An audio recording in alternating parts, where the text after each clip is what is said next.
the veiled roses of the empire in the heart of Hindustan, where the Yamuna River glittered beneath the blazing sun, rose the imperial city of Agra, home to the mighty Mughal Empire. Its grand palaces and lush gardens were unrivaled, a testament to the power and vision of its rulers. But behind the gilded domes and intricately carved walls lay a world shrouded in secrecy and intrigue. At the center of this world was Sultan Jahanzaib, the most enigmatic emperor to ever grace the peacock throne. Known for his sharp intellect and unmatched charisma, Jahanzaib had an insatiable appetite for art, beauty, and, most of all, love. His harem, a sprawling palace within the palace, housed women of every imaginable origin, Persian poets, Rajput princesses, and Turkish dancers, each more enchanting than the last. Yet, for all his conquests, the emperor's heart remained restless, searching for something even he could not define. One fateful spring, during the festival of Navraz, a new presence graced the imperial court. She arrived veiled in the finest silk, her eyes like stormy seas, drawing the gaze of every noble and servant alike. She called herself Zoya, claiming to be a poet from the distant Deccan. Her verses, recited in a voice as melodic as a sitar, captivated the court, but it was her sharp wit and defiant spirit that captured the emperor's attention. Unlike the other women of the harem, Zoya did not yield to Jahanzaib's advances. Where others flattered, she challenged. Where others obeyed, she questioned. Intrigued and frustrated, the emperor found himself drawn to her in ways he had never experienced before.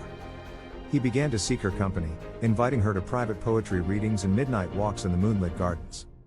Yet, no matter how deeply he pursued her, Zoya remained an enigma. What Jahanzaib did not know was that Zoya's arrival at court was no coincidence. She was a spy, sent by the Sultanate of Ahmednagar to uncover the secrets of the Mughal military. Her mission was clear: infiltrate the harem, gain the emperor's trust, and deliver the information her masters sought. But as days turned to weeks, and Zoya saw glimpses of the man behind the crown, his loneliness, his vulnerability, his unspoken yearning for something more than power, her resolve began to waver.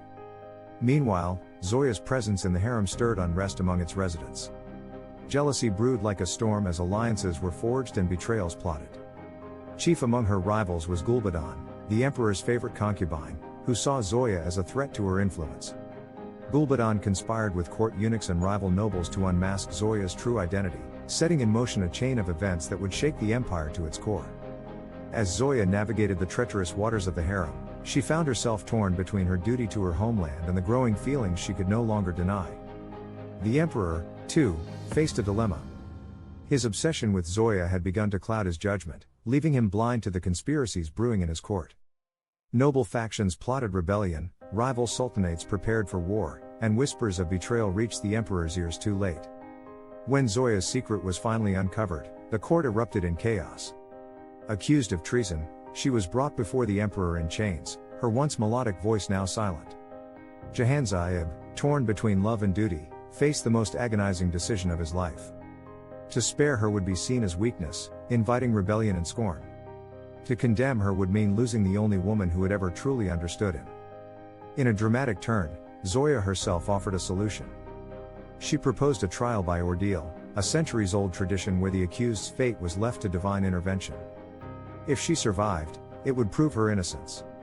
If she perished, her guilt would be confirmed. The emperor, desperate to save her without defying tradition, reluctantly agreed. The ordeal was set. Zoya was to walk across a bed of burning coals, her survival seen as a sign from the heavens.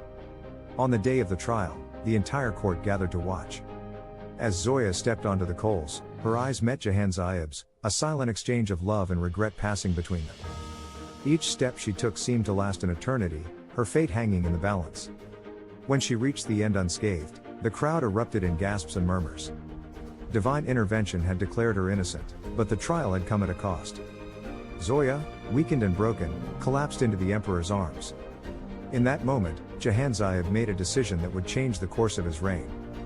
Renouncing the excesses of his harem and the distractions of courtly intrigue, he declared Zoya his equal and his empress, a move that sent shockwaves through the empire.